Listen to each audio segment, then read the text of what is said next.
What's up, everybody? It's your girl Sakina, and I am back with a review for Growing Up Hip Hop LA. So let's get right into it. I am familiar with the show. Well, actually, I only watched last season, but for me, the show is something that you can pretty much pick up wherever and still understand what's going on throughout the season, because really, they have the same problems throughout. Now, before the show actually starts, we have like a webcam type of setup with Little Twist and Brianna. They're talking about how they're going to spill the tea in between commercial breaks. And you see throughout the episode, they bring in TeeTee and they bring in Boogie. As they're giving their little recaps or whatever, Twist talks about the closet season, which is obviously the last bit of the season that we're on now. And he was saying that it stood out to him the most because he didn't know that there was a damn closet in the house. And they came and do a little flashback to Sam saying, "I'm not straight, but I'm not gay." Wait, okay, so what are you? We don't know. But to be honest, we all thought something was off when it came to Sam anyway.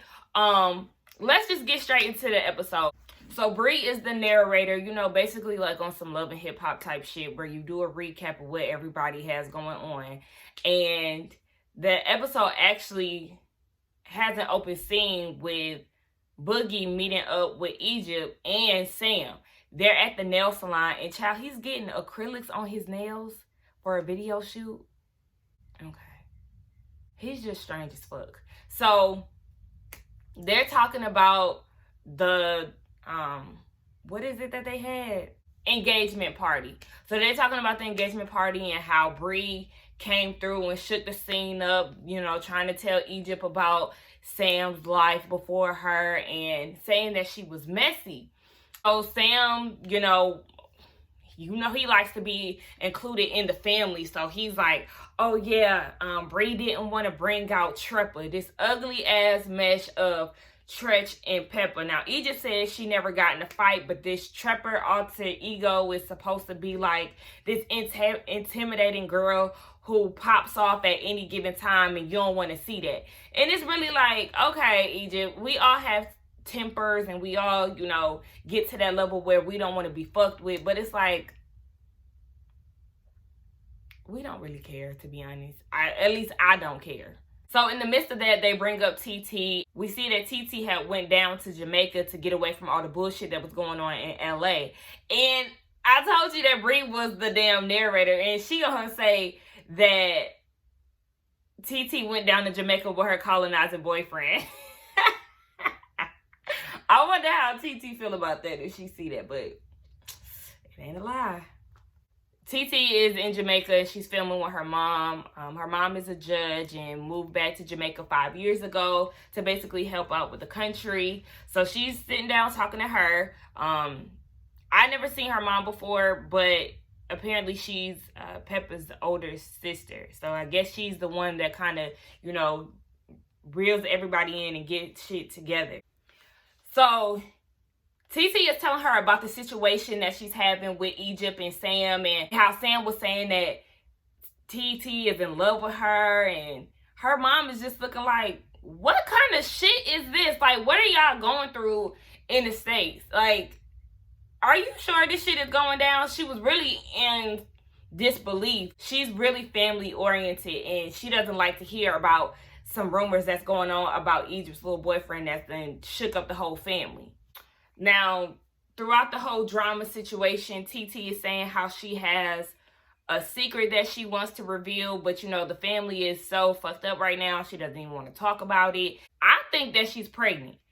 That's the only secret that I could see, either that or she's leaving the show. But for me, I don't know, I could be reaching, but her face seemed a little more rounder, especially in like the update confessionals that they had with the commercial breaks. We'll have to see about that because they didn't tell us. Now, the producers asked TeeTee about the whole, we gonna call it Naked Gate. And she said that she didn't want to answer the question because it's stupid. I really hope that TeeTee is keeping it real when it comes to this whole naked shit.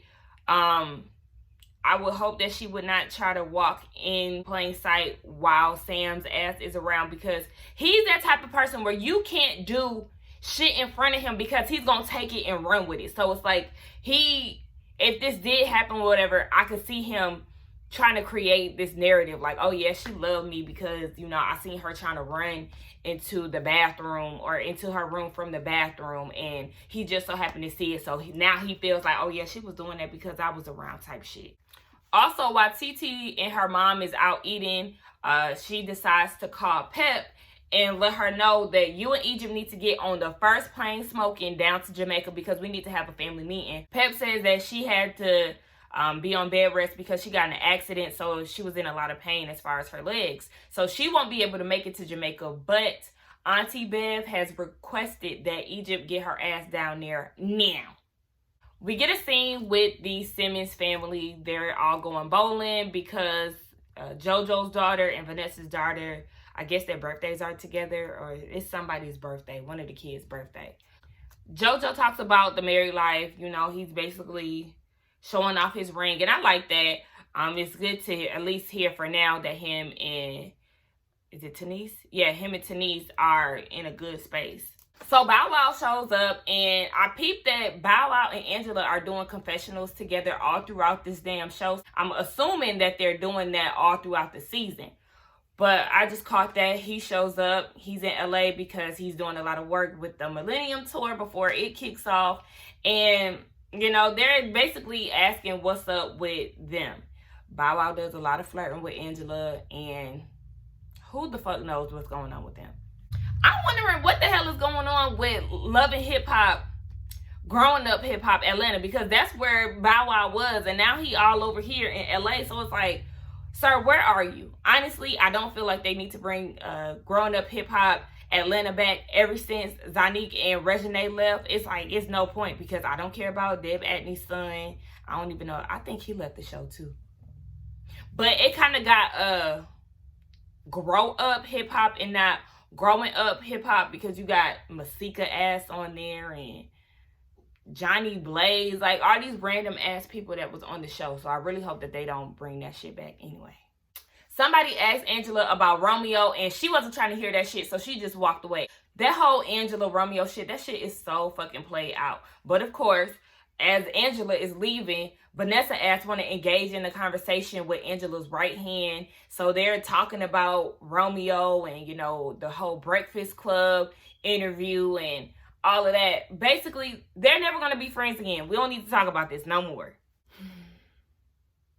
We get the video shoot for Sam's new song. And I don't know what the song is about, but I know that the video is about him dying. They're in a funeral home or a church, and you know, Egypt is playing the sad wife who just lost her husband. Where did the nails come in play? Like, I don't know where they decided to place that, or why they decided to place him getting his nails done, and him mentioned that it was for his video shoot, because it's like, okay, we didn't even get to see your nails. Maybe it was just that one part of the scene where he didn't get to show off his nail art. I don't know.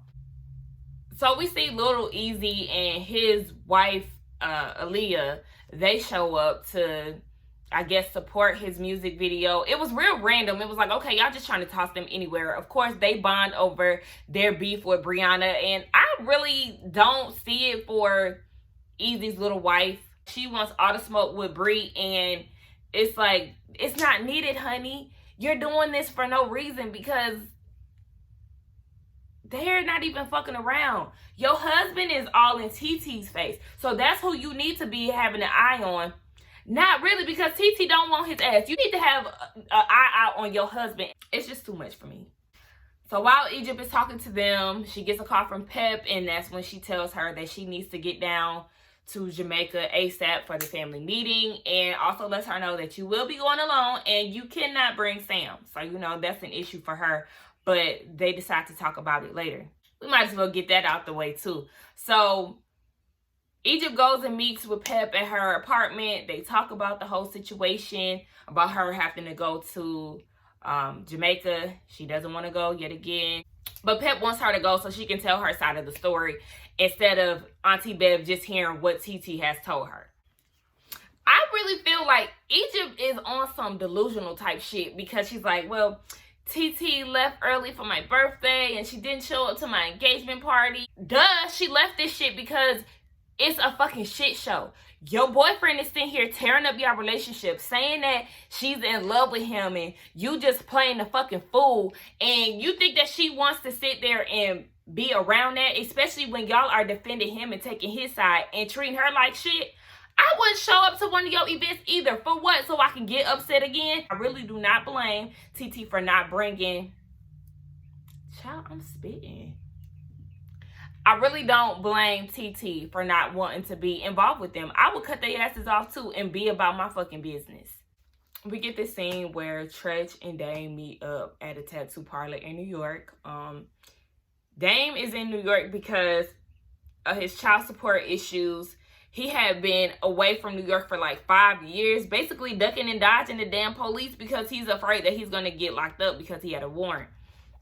So he's there to kind of clear some shit up with the child support. He said that he paid for it. Him and Tretch talk about how, you know, they paved the way for their children. They're the sergeant generals and the kids are soldiers. They really didn't come up from the bottom like they did. Yada, yada, yada. Okay. Of course, we know Dame is butthurt because his children disrespect him, but he also disrespects his children. So it's like, you don't get to talk to me any kind of way. I don't give a damn if you're my parent or not. I'm the type of person who will keep it real with my parents, but there is a certain extent. My parents don't treat me like Dame Dash treat Ava and Boogie. Because if they did, then we wouldn't get along, just to be honest. So he has to respect his children and see them as his children and adults. Twist and Bri meet up.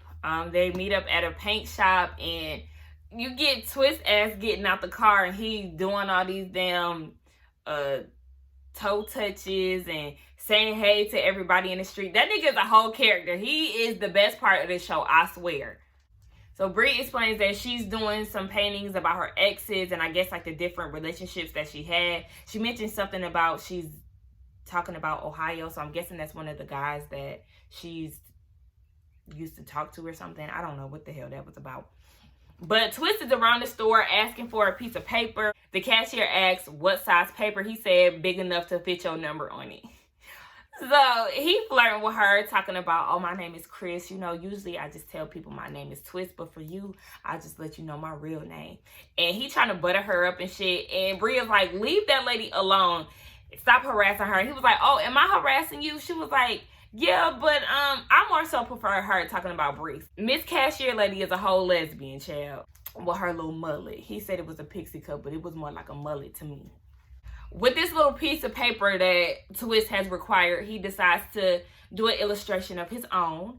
He does a painting or a drawing of Sam.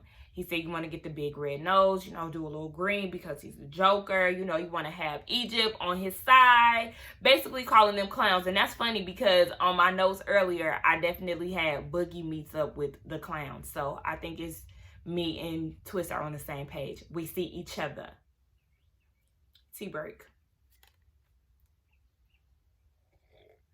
He does a nice little drawing of Samuel the clown. And I think it's funny as hell that he called him Samuel because I do a little smart shit like that, trying to be funny. Now, Brianna mentions that she still wants to make a point to meet up with Egypt at some time to tell her about Sam. And I'm like, girl, stop meeting up with her ass. She's never going to get it. She's going to have to learn on her own. She's going to have to be isolated from her family and friends to really wake the fuck up and see who she's marrying and who she's dealing with. Leave it alone, please. Let her learn on her goddamn own. I would have been done with that shit. So we get another scene with Bow Wow and Angela. She shows up to his Airbnb. And I realized with Angela, she likes to play the tease role. You know, we've seen it throughout the seasons with Romeo and now she's doing it with Bow Wow. It's just like she's replacing them. And they're having a talk. He's mentioning the Millennium Tour, how it's about to start up. She asks about the merchandise and wants to be a part of his team because she does merchandise work herself. Then she says, you know, her and Rome has started businesses together, but she would prefer to work with Bow Wow because he's about his business. And Romeo is not. Did you not see the whole wrap snacks? Baby, people are still eating those. Brianna mentioned in the commercial break that they got cleaning agents, dishwashing soap, bleach. Like, you can't tell me that Master P and the Miller family is not about business. You're trying to pin them against each other. I see you for what you're trying to do. We know they had their little hip-hop beef, but it's like you're trying to make these men fight over you or whatever the fuck. And it's like, grow the fuck up, please, because that shit is tired as hell. They flirt a little bit more. He take her pictures and boom. That's the end of their movie.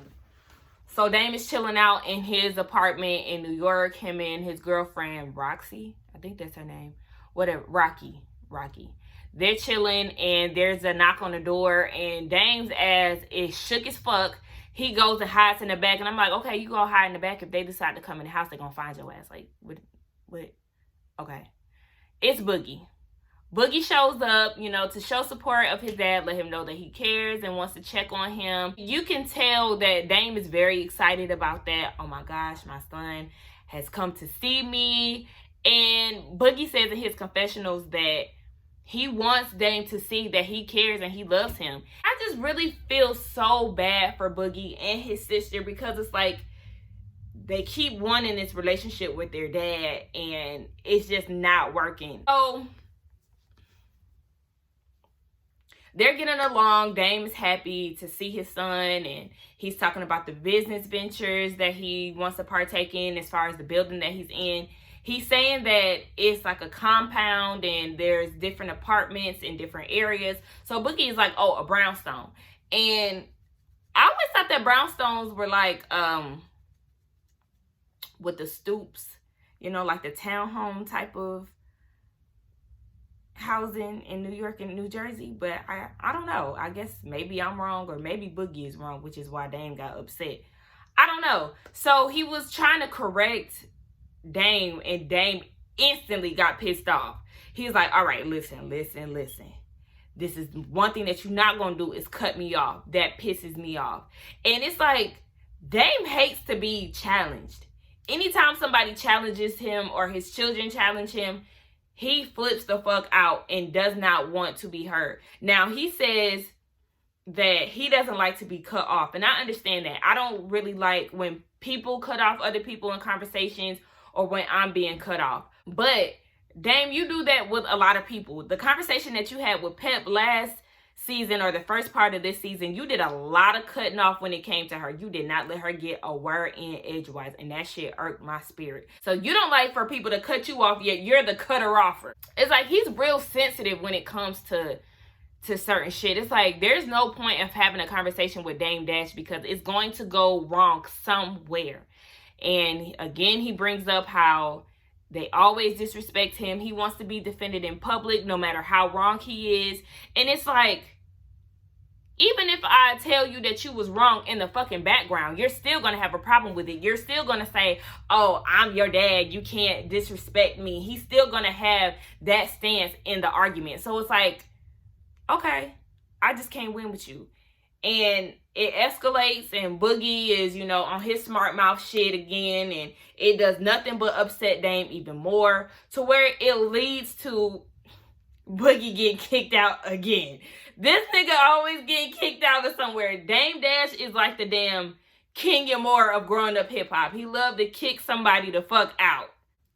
But in all reality, I really hate to see that their happy moment was ruined by a simple point of a conversation that did not need to escalate to where it did. That precious little moment escalated and end up with his ass getting kicked out and them cussing each other out again. Therapy isn't working for y'all.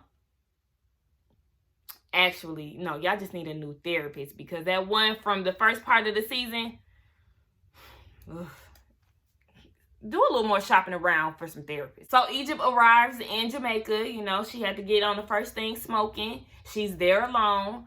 Auntie Bev come and picks her up, and they talk about the whole situation with Naked Gate. And Auntie Bev is looking at Egypt like, you gotta be dumb as hell to believe this damn story about TeeTee walking around the house naked. Are you insecure? And I'm like, baby, she holds back none, okay? While Egypt was telling the story, come to find out, Egypt was not there when it happened. Pep and Sam are the ones that went back and told her this. And the way they're clicked up, it's just like, I don't really know if I should believe this either. Because the way that Pep had Sam's back at Egypt's birthday party was very weird as fuck. She was touching his ass and, you know, closing the door in TeeTee's face so they can be alone. And looking at their dynamic, it's like, I wouldn't be surprised if y'all came up with this shit or was on some weird shit. Like, I don't know. Their relationship is very strange to me, and I really wouldn't believe anything that they came up with together. I'm still Team TeeTee on this. Egypt feels like she's alone in this whole situation because, boom, Tyrane's ass then flew to Jamaica too. So she feels like she has no allies in this and that it's going to be a whole gang up fest. That's where the episode ends. So we'll get to see how that unfolds next episode. They say that the rest of the season is supposed to be given. We know that this is where Egypt is supposed to try to attack Brianna, and Romeo comes back. I guess that's when he decides to quit the show. So we'll just see how all of it unfolds. I'm interested. I'm locked in. Thank you all for coming back and viewing my video. Don't forget to like, comment, and subscribe to my channel. And I will see you in the next one. Bye.